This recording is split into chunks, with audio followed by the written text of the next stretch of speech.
And when the gates opened, the roar, I just got goosebumps from the moment the gates opened.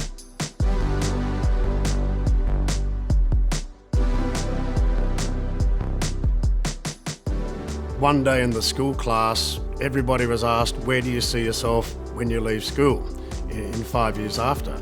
And I said, a race caller. And everyone started laughing. The laughter in the room was quite uproarious. And I found that very motivating.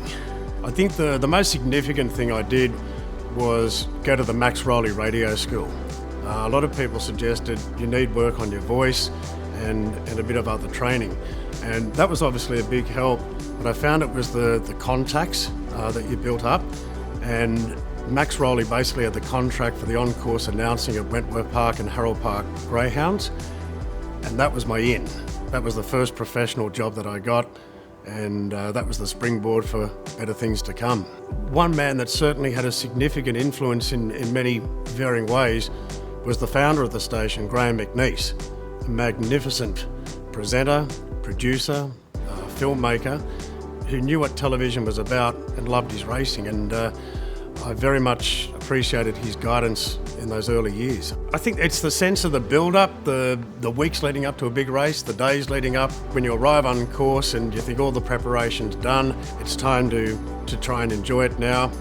And just when you get those special finishes or those magic moments, just something that stands that race out from many of the others. So yeah, I think it's the anticipation of the big days, and they always seem to deliver in different ways.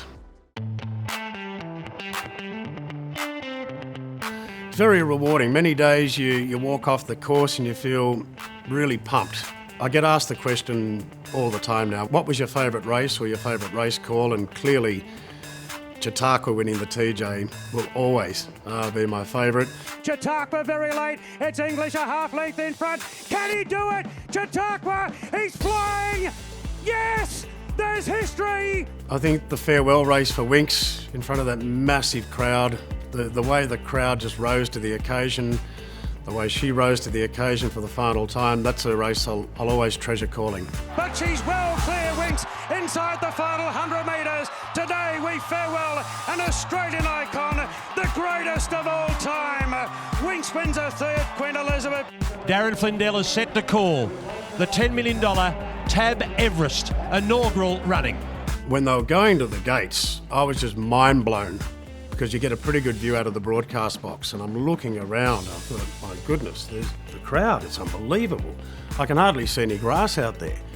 And when the gates opened, the roar, I just got goosebumps from the moment the gates opened.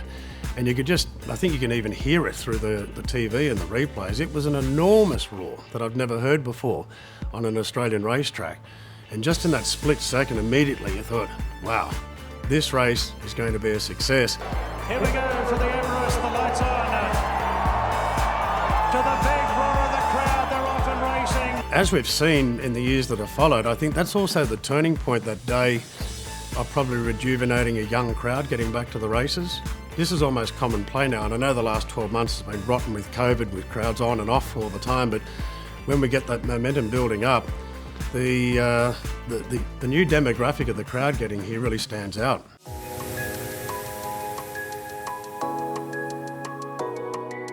I find you're never too old to keep learning in the broadcasting game, and I like to think that there's a few more tricks that I might be able to learn along the way, but just little tricks that make things easier. Be prepared for a lot of disappointments, a lot of criticism. Don't take it too personally. Use it as a motivation, as that's obviously it's a big thing, not just in racing, it's in life. And the world we live in now, particularly with social media, but if you've got a dream, chase it.